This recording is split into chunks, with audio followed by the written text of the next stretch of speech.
speedrunning, a concept that was developed by that one kid in elementary school that always wanted to challenge you to a race. You know, the one that always made it a point to be first, whether it be first to class, first to finish a test before the smart person, or the first to down a whole bottle of glue, so long as they were the first. You know that kid? This is him now.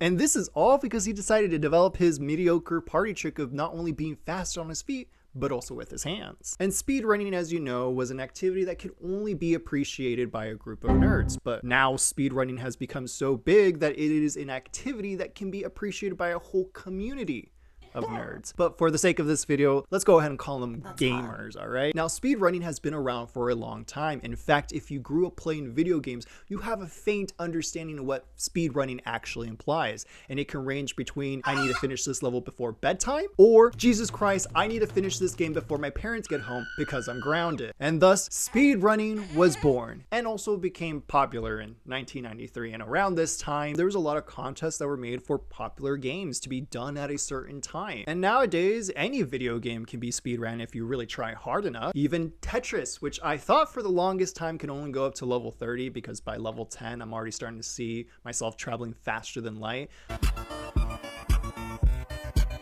And I will say that it does kind of make me feel like Techno Man from Regular Show, where he's fighting a virus, you know? Elevate keyboard! Elevate keyboard!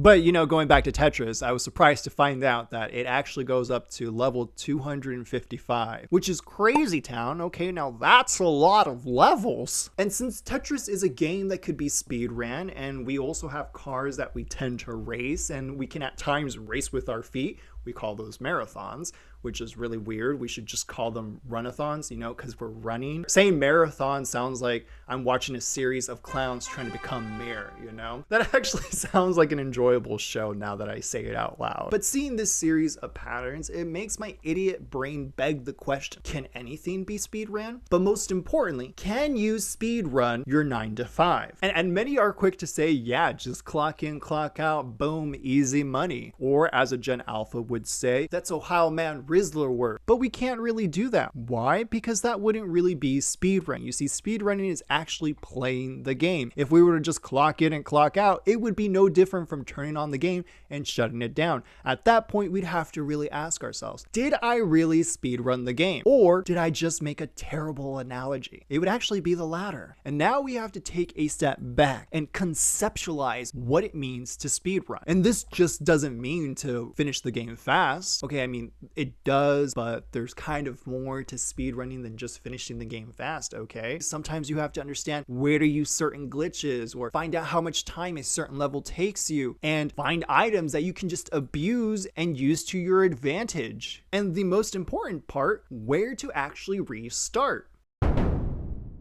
Restarting is a beautiful skill to have in your back pocket whenever the fuck levels are as high as fuck, I'm taking forever right now, and as low as fuck, I messed up. Now, there are two kinds of people who are afraid of restarting. Authors who wrote themselves into a corner, and people in toxic relationships. But lucky for us, we don't have to worry about that, because if there's anything that speed lovers love more than their husbandos and waifus and the occasional grass they touch, is abusing the restart button. They're like millionaires and loopholes. If there is a way to abuse the system, best believe by God that they will exploit that hole until someone comes along and tightens it back up again. Now, with the 9 to 5, it's kind of hard to restart, right? It's kind of hard to take the idea of restarting and draping it over a 9 to 5, because never in my life have I ever heard anybody say, that was a horrible shift, let me do that again. But I have heard close, okay? I've heard people say, I just love working. I love working so much. Now, there's got to be a certain level of pain tolerance, a certain pain tolerance that you just enjoy to really say the phrase, I love working. I feel like loving to work can only be understood by someone who is secretly a masochist. This includes players who speedrun Dark Souls games and power bottoms, okay? Two kinds of people who would gladly take pain to the colon, okay? No lubrication, just straight pain from the anus to the colon, repeatedly. And if you don't get it, it's because you're a loser, and get the motherfuck off my channel. The topic is, can you speed run a 9 to 5? Not what Dark Souls players do on a Sunday night. So let me go back and ask the question. Can you restart a 9 to 5? So that way if you mess up, there's a way to go back and correct it. So that way on your next speed through, you can run through it as efficiently as possible. And there kind of is. It's not a save file per se, but it's kind of similar, okay? It's called working your next shift. Or in a shorter way, your working schedule. You see, if you show up to your shift every day, you have the power every day to become better at your job. You can correct previous mistakes by not making them again, and you can also make new mistakes because companies just love to change their systems a lot. Of course, the most important part is speed. And yeah, speed is important, but if you take speed out of speed running, then you're just left with running. And that's just horrible. Now, if we're talking about running through these K-pop guys, now that's a different story, okay? At that point, call me Speedy Gonzalez because I'm Mexican and I'm gonna run through all these guys. No! God, please, no! No! So we gotta ask ourselves, can we finish the shift fast, or finish it faster, or finish it at the fastest time? And like in speedrunning, there are ways to make your runs faster. You can use text, such as taking advantage of glitches, which glitch is referred to as a game not working as intended. This could be a wall that somehow just disappears when you walk through it, or someone's nose just not appearing, like in Luigi's Haunted Castle. Those are glitches, and sometimes glitches are referred to by TikTokers as doing stupidly illegal things, such as the money chase glitch, where a bunch of TikTokers would go and deposit false checks for thousands of dollars and then withdrawing whatever funds was becoming available to them through the ATM. It was creative, but really, really stupid. And also illegal, if I didn't really say that in the beginning. Very, very illegal. You're stealing money. I think that's money fraud. But before we can speed run through our shift, we have to ask ourselves, what is even a shift? How long does it last for? What kind of tasks need to be done? And most importantly, does it come with benefits? Like a girl be out here wanting some benefits. Now, a shift could be working on a project until that project is done, or a shift could be working on a perpetual task until a certain amount of time has elapsed. Now, if we focus on the project-based shift, that's pretty easy to speed run, right? You can cut corners, you can outsource your labor, you could even do partial amount of work and consider it finished, as project-based labor is often considered to be subjective. You know, you could keep working on a pink shirt until you have the right amount of pink tint on it, or you can keep working on your pink shirt until your customer is satisfied with how red it looks. It's all subjective. But with shifts centered around doing a perpetual task until a certain amount of time has elapsed, or if your company goes under, it's harder to employ the same text that project-based shifts have. You can cut a corner, but that just leads you to the task faster. You could outsource your work, but what minimum wage worker would be able to even afford to pay someone else to do their job? You could partly do your work, but we're trying to speed run our job, not trying to speed run into getting fired, which surprisingly was a concept for a show in the early 2000s called Fire Me Please, which centered around, you guessed it, trying to get fired. Two contestants would race each other to do the most horrendous thing ever and win $25,000. You know, people talk about brain rot pervading all of Gen Alpha, but the early 2000s definitely had a lot of brain rot, okay? The early 2000s was a weird time. Now, if we can't use the same text as project-based tasks, then what can we use? You know, there isn't a game out there that can't not be speedrun, so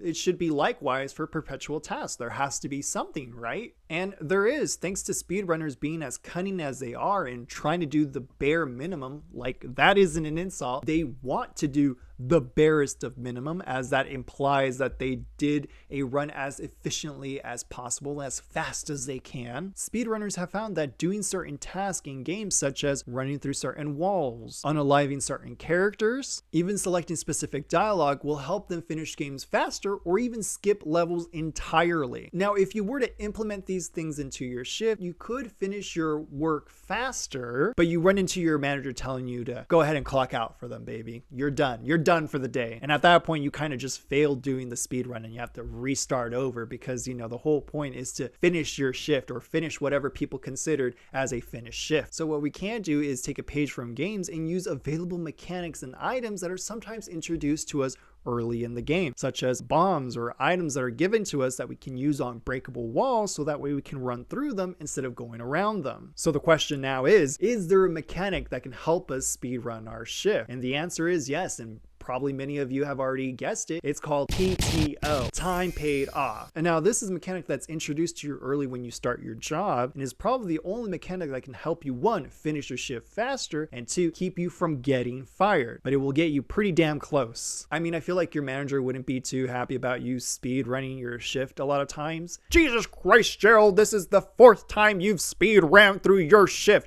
I'm gonna actually need you to finish your shift or else it's the boot. Now, although the thought of speedrunning your job might be something that might become obtainable in the future, like I wouldn't be surprised if some genius invented a quality of life to where you can just grind out your job and it wouldn't be as horrendous as it is now. Speedrunning your job would be a little difficult, okay, or a lot difficult, or almost near to impossible as of right now standards. Like maybe if your job was relying on metrics, you could probably speed run certain aspects of your job, but not your entire shift, which was the whole point of this video, you know? Like for my current job as an online shopper, you have to attempt to get 100 items within the hour. And on paper, it sounds like you can speed run that. Like as long as you know where all those items are, you have no problem speed running. You can probably cut through certain idols. You know, you can build the most efficient route in order to get to whatever item you need to. And again, it sounds great on paper, but when you actually do it, it's actually harder. The best way that I can describe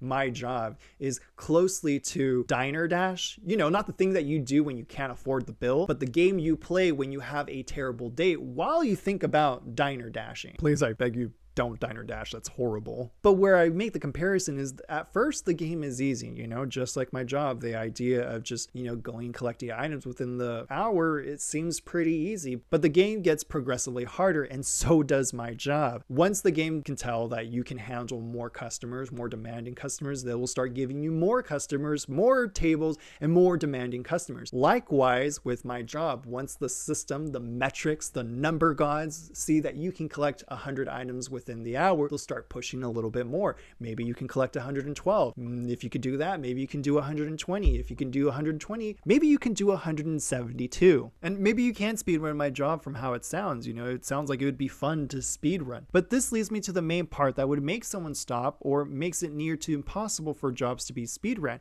and that is the unpredictability of work. You see, when I was describing my job, that was a perfect scenario. If you could find all the items on the shelf or wherever it's at, if it's there, you know, great, good. But with my job, it's not always like that. Sometimes customers come along and they move stuff. Sometimes the items won't be on the shelf. Sometimes they won't be stocked. Sometimes they're just lost within the store and you have to go and find them. And if you can't, and you say that you can't find the item, that drops your metrics because the whole point of your job is to find the item. And if it's not there, then you're not essentially doing your job. Thus, you're not really speedrunning. And in my job, it's all about numbers. So in my perspective, it's kind of hard to speedrun any type of job, but it would be pretty cool if you could, you know? So on that depressing note, what are your thoughts on speedrunning? Do you agree or disagree with me? Have you ever speedran through your shift? Let me know your thoughts and opinions in the comments below. This is Stupid Take. Goodbye and good night.